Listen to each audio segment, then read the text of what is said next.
Hello friends, स्वागत है आपका अपने यूट्यूब चैनल अमी हिस्ट्री नॉलेज में। फ्रेंड्स, सबसे पहले आप सभी को गुड मॉर्निंग। कैसे हो आप सब? आई होप आप सब बहुत अच्छे होंगे। फ्रेंड्स, मैं आज आपके लिए लेकर आई हूँ हिस्ट्री के मोस्ट इम्पॉर्टेंट एमसीक्यू, जो आपके आने वाले सभी कॉम्पिटिटिव एग्जाम्स के लिए काफ़ी ज़्यादा यूज़फुल होने वाले हैं। तो फ्रेंड्स, चलिए वीडियो को स्टार्ट करते हैं। आपके स्क्रीन पे आपका पहला क्वेश्चन नंबर 1। निम्न में सूफी संतों का क्रम ऋषि सिलसिला कहलाता है। ऑप्शन नंबर ए दिया गया है Kashmir, option number B Ajmer, option number C Hyderabad, option number D Agra. तो गाइज, आपके इस क्वेश्चन का जो करेक्ट आंसर है वो ऑप्शन नंबर ए है कश्मीर।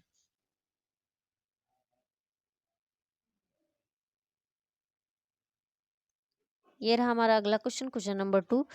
सूफी शब्दावली में विलायत का क्या अर्थ है? ऑप्शन नंबर ए दिया गया है विदेशी क्षेत्र, ऑप्शन नंबर बी दिया गया है मुखिया का क्षेत्र, ऑप्शन नंबर सी दिया गया है आध्यात्मिक क्षेत्र, ऑप्शन नंबर डी दिया गया है जमींदार का क्षेत्र।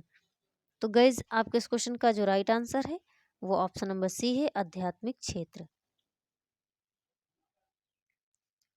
ये रहा हमारा अगला क्वेश्चन नंबर 3।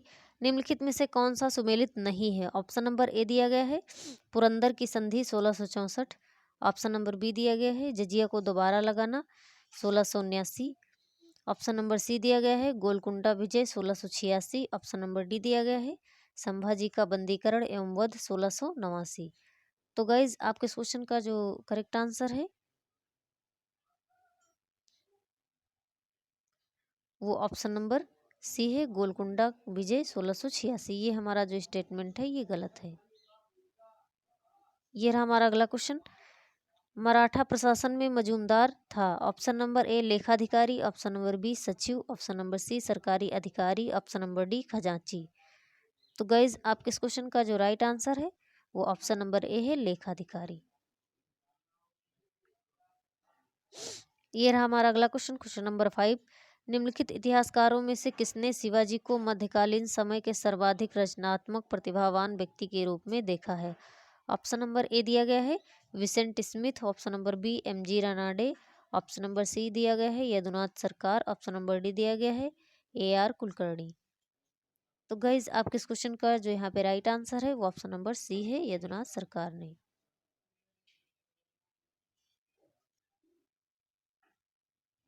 ये रहा हमारा अगला क्वेश्चन नंबर 6।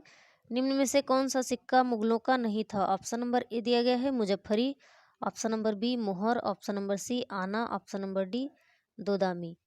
तो गाइज, आपके इस क्वेश्चन का जो करेक्ट आंसर है वो ऑप्शन नंबर ए है मुजफ्फरी। ये जो मुजफ्फरी सिक्का है ये मुगलों का सिक्का नहीं था। ये रहा हमारा अगला क्वेश्चन।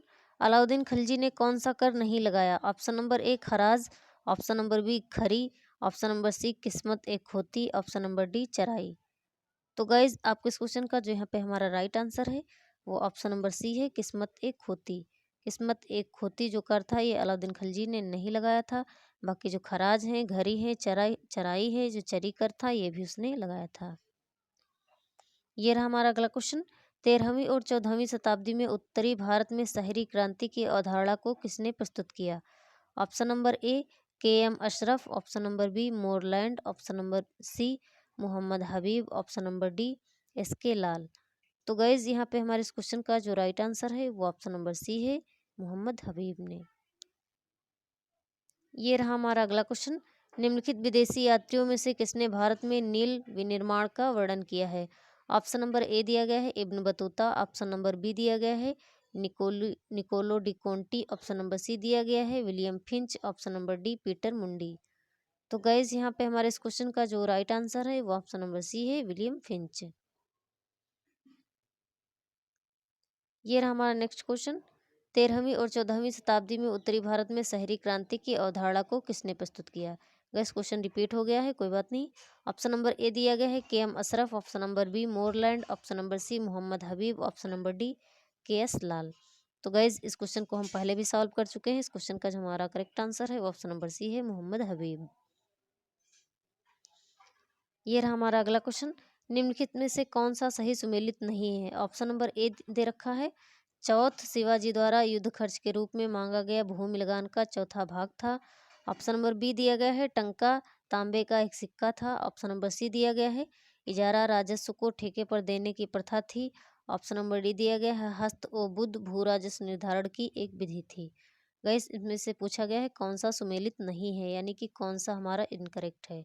ऑप्शन नंबर ए हमारा जो है ये इनकरेक्ट है। जो चौथा ये शिवाजी द्वारा युद्ध खर्च के रूप में मांगा गया भूमि लगान का चौथा भाग नहीं था, इसलिए हमारा ये स्टेटमेंट जो है ये इनकरेक्ट हो जाएगा। ये रहा हमारा अगला क्वेश्चन। सद्र उस सुदूर मुगलों के अंतर्गत मंत्री था। ऑप्शन नंबर ए युद्ध का, ऑप्शन नंबर बी दिया गया है धर्म और परमार्थ का, ऑप्शन नंबर सी दिया गया है विज का, ऑप्शन नंबर डी व्यापार का। तो गैस यहाँ पे हमारे इस क्वेश्चन का जो करेक्ट आंसर है वो ऑप्शन नंबर बी है धर्म और परमार्थ का। ये रहा हमारा अगला क्वेश्चन। छठी शताब्दी ईसा पूर्व का जीवक कौन था। ऑप्शन नंबर ए दे रखा है अजात शत्रु का प्रतिभाशाली मंत्री, ऑप्शन नंबर बी दिया गया है बिंबिसार का निजी वैद्य जिसे अवंती के राजा की चिकित्सा के लिए भेजा गया था, ऑप्शन नंबर सी दिया गया है अंक का शासक जिसे बिंबिसार ने पराजित किया, ऑप्शन नंबर डी दिया गया है मगध के धनानंद का प्रधानमंत्री। तो गाइज आपके इस क्वेश्चन का जो करेक्ट आंसर है वो ऑप्शन नंबर बी है। ये जो जीवक था ये बिंबिसार का निजी वैद्य था जिसे अवंती के राजा की चिकित्सा के लिए भेजा गया था। ये रहा हमारा अगला क्वेश्चन। इनमें से कौन सा सुमेलित है। ऑप्शन नंबर ए दिया गया है Prasenjit Magadh, option number B दिया गया है Pradyot Kaushal, option number C दिया गया है Kalashok Avanti, option number D दिया गया है उदयन वत्स। तो गाइज इस क्वेश्चन का जो हमारा राइट आंसर है वो ऑप्शन नंबर डी है। जो हमारा डी है वो सही सुमेलित है, बाकी के हमारे इनकरेक्ट हैं। ये रहा हमारा अगला क्वेश्चन। कौशल की किस राजकुमारी की शादी मगध के राजा अजातशत्रु से हुई थी। ऑप्शन नंबर ए दिया गया है वाजिरा, ऑप्शन नंबर बी दिया गया है Yashoda, option number C Arundhati, option number D Trishala. तो फ्रेंड्स यहाँ पे हमारे इस क्वेश्चन का जो राइट आंसर है वो ऑप्शन नंबर ए है वजीरा। ये वजीरा जो थी ये कौशल की राजकुमारी थी। ये रहा हमारा अगला क्वेश्चन। निम्नलिखित में कौन एक मगध के राजा बिंबिसार की पत्नी नहीं थी। ऑप्शन नंबर ए दे रखा है कौशल की कौशला देवी, ऑप्शन नंबर बी दिया गया है मद्र की खेमा, ऑप्शन नंबर सी दिया गया है वत्स की प्रभावती, ऑप्शन नंबर डी दिया गया है वैशाली की चेलन्ना। तो गाइज यहाँ पे हमारे इस क्वेश्चन का जो करेक्ट आंसर होगा वो ऑप्शन नंबर सी है वत्स की जो प्रभावती हैं ये बिंबिसार की पत्नी नहीं थी। बाकी जो कौशल की कौशला देवी हैं, मद्र की खेमा है, वैशाली की चेलन्ना है, ये तीनों की तीनों पत्नियां बिंबिसार की थी। ये रहा हमारा अगला क्वेश्चन। जग थे ऑप्शन नंबर ए शक्ति के, ऑप्शन नंबर बी कृष्ण के, ऑप्शन नंबर सी सूर्य के, ऑप्शन नंबर डी शिव के। तो गाइज इस क्वेश्चन का जो हमारा राइट आंसर है वो ऑप्शन नंबर बी है कृष्ण के। आभीर जो थे वो कृष्ण के पूजक थे। ये रहा हमारा अगला क्वेश्चन। कपालिक शिव के किस रूप की पूजा नहीं करते थे। ऑप्शन नंबर ए दिया गया है महाकाल की, ऑप्शन नंबर बी कपालाभृत की, ऑप्शन नंबर सी भैरव की, ऑप्शन नंबर डी नटराज की। तो गाइज इस क्वेश्चन का जो हमारा राइट आंसर है वो ऑप्शन नंबर डी है नटराज के। जो कपालिक थे ये जो कपालिक थे जो शिव का एक संप्रदाय था ये नटराज की पूजा नहीं करते थे। ये रहा हमारा अगला क्वेश्चन। वेदांत दर्शन के मूल ग्रंथ वेदांत सूत्र की 200 से ब्रह्मसूत्र अथवा 450 ईस्वी के बीच रचना किसके द्वारा हुई थी। ऑप्शन नंबर ए दिया गया है Bhartrihari, option number B Kapil, option number C Badarayana, option number C Patanjali. तो गाइज इस क्वेश्चन का जो हमारा यहाँ पे राइट आंसर है वो ऑप्शन नंबर सी है भद्रायण के द्वारा। ये रहा हमारा अगला क्वेश्चन।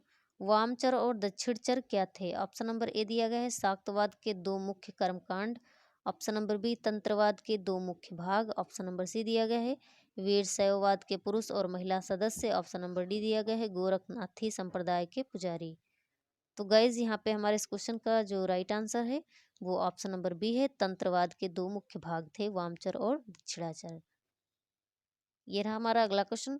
कौन सा संप्रदाय पंचरार्थ संप्रदाय से उत्पन्न हुआ था। ऑप्शन नंबर ए दिया गया है माधव संप्रदाय, ऑप्शन नंबर बी दिया गया है विठल संप्रदाय, ऑप्शन नंबर सी श्री वैष्णव संप्रदाय, ऑप्शन नंबर डी वल्लभ संप्रदाय।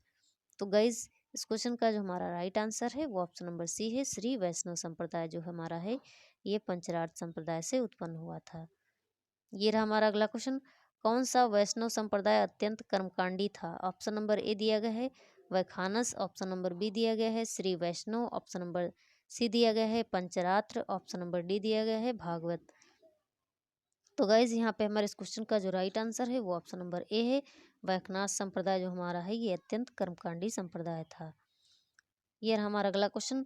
रहस्यमयी यक्ष किस धर्म पे नहीं पाए जाते हैं? ऑप्शन नंबर ए ब्राह्मणवाद में, ऑप्शन नंबर बी दिया गया है भागवतवाद में, ऑप्शन नंबर सी बौद्धवाद में, ऑप्शन नंबर डी जैनवाद में। तो गाइज यहाँ पे हमारे इस क्वेश्चन का जो राइट आंसर है वो ऑप्शन नंबर बी है भागवतवाद में। जो हमारा रहस्यमयी यक्ष है वो भागवतवाद में नहीं पाए जाते हैं। ये रहा हमारा अगला क्वेश्चन। भगवान विष्णु के सुदर्शन चक्र में कितने अर यानी स्पोक्स हैं? ऑप्शन नंबर ए दिया गया है 8, ऑप्शन नंबर बी दिया गया है 12, ऑप्शन नंबर सी दिया गया है 6, ऑप्शन नंबर डी दिया गया है 24। तो गाइज इस क्वेश्चन का जो हमारा राइट आंसर है वो ऑप्शन नंबर सी है 6। भगवान विष्णु का जो सुदर्शन चक्र है उसमें जो स्पोक्स हैं वो 6 स्पोक्स हैं। ये रहा हमारा अगला क्वेश्चन।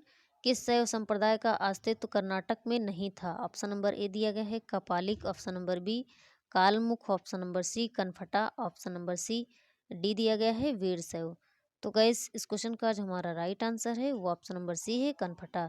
बाकी जो हमारे हैं कपालिक, कालमुख और वीर शैव, ये तीनों के तीनों जो संप्रदाय थे ये कर्नाटक में थे। कनफटा जो हमारा है ये कर्नाटक में नहीं था।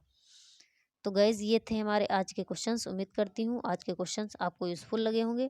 फ्रेंड्स अगर आपको हमारे क्वेश्चन यूज़फुल लगते हैं तो आप हमारे चैनल को सब्सक्राइब कर लीजिए और बेल आइकन को प्रेस कर लीजिए, जिससे कि मैं जितनी भी क्लासेस अपलोड करूँ उसका नोटिफिकेशन आपको मिलता रहे और आप अपनी तैयारी को बेहतर से बेहतर बनाते रहें। फ्रेंड्स अगर आपके मोबाइल में STD से रिलेटेड कोई ग्रुप्स वगैरह हैं तो वीडियो का लिंक उस वीडियो में भी शेयर किया करिए ग्रुप्स में, और इससे दूसरों लोगों को भी फ़ायदा मिलेगा। वो लोग भी अपनी तैयारी को बेहतर से बेहतर बना सकेंगे। फ्रेंड्स अगर किसी क्वेश्चन के प्रति आपका कोई डाउट है, कोई कन्फ्यूजन है तो आप अपना कमेंट में लिख सकते हैं, आपको उसका रिप्लाई दिया जाएगा। फ्रेंड्स आज के लिए इतना ही, मिलते हैं अगले सेशन में, तब तक के लिए bye bye, thank you so much.